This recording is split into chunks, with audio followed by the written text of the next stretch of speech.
Arraisonné samedi par des militaires français qui l'ont signalé auprès de la justice, le pétrolier stationne à 14 000 des côtes bretonnes. Le commandant du navire de nationalité chinoise, gardé à vue jusqu'à ce lundi mi-journée, sera jugé en février prochain pour refus d'obtempérer. Le push-pas, 244 mètres de long, intrigue. 13 changements de pavillon en 3 ans, actuellement sous pavillon béninois. Il appartient, selon Marine Traffic, à une entreprise basée aux Seychelles. Il a maintes fois changé de nom, son itinéraire interroge.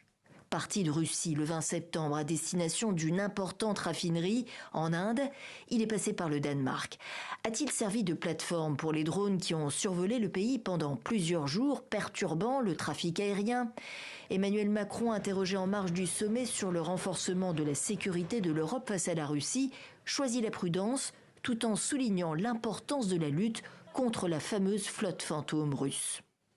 En tout cas, les équipes d'intervention ont agi en temps et en heure, mais ça manifeste la présence et la réalité d'un phénomène qu'on décrit, qu'on dénonce depuis longtemps, la lutte contre ces fameuses flottes fantômes qui représentent des dizaines de milliards d'euros pour le budget de la Russie, qui financent, selon nos évaluations collectives, 40% de l'effort de guerre russe. Depuis début 2025, le push-pas fait partie des plus de 500 navires sous sanctions européennes pour livraison de pétrole russe. Des navires qui représentent un enjeu sécuritaire de premier plan pour l'Union européenne. Plusieurs d'entre eux ont en effet été impliqués dans l'endommagement d'installations industrielles en mer depuis près de 2 ans.